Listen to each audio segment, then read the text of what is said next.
Okay, we'll start over on this microphone since that person's up here first. Chris?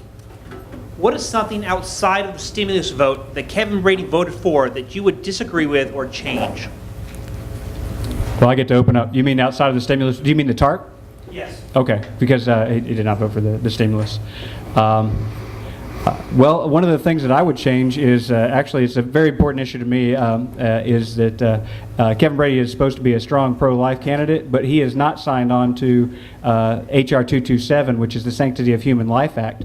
I believe that's absolutely important, and that his name should be on that as our representative. It would actually change the law. The decision in Roe v. Wade said that if Congress ever declared when life began, then their decision would be null and void. H.R. 227 actually declares that life begins at conception, and it actually covers even embryonic stem cell research and any embryos that are formed through cloning. I think that that's an important issue that he should be on there. Thanks for your question. I think that the most important thing that Kevin Brady voted for that I disagree with is the fact that he put into place Medicare Part D. Most people don't know, but he led the fight in Congress to get us Medicare Part D. It was the largest expansion of Medicare that we've seen to date, past Parts A, B, and C, of course. Part D was the prescription drugs increase, which cost the American people $724 billion going towards 2015, according to the most recent budget. And I don't understand why our Congress, especially somebody who's on the Ways and Means Committee, and especially somebody who's on the Joint Economic Committee, can't get it through their mind that when you're running a deficit, you shouldn't spend $724 billion more dollars.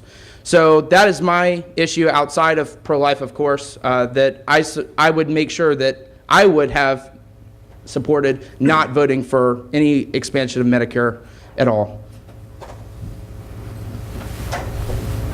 No one else out of the first six?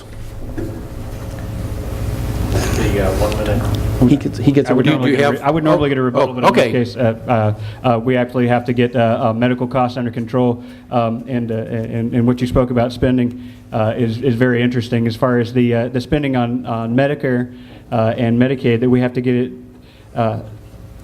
You said that those are important, but they're not the top of the list. Actually, if you look at a lot of the financial reviews, the entitlement systems, the Social Security and Medicare, actually, within a few years, they're going to be overcoming everything else in our budget. So I would argue that they're some of the most important things that we have to take care of, not on the back burner.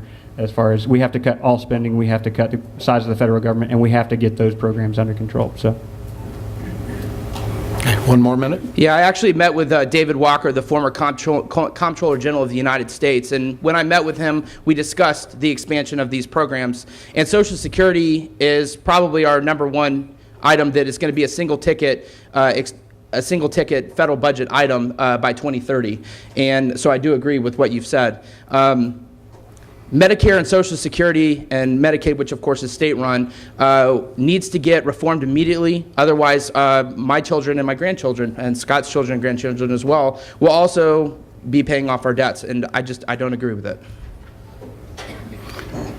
Okay, were you in the first batch of questions, numbers? Yes. Okay.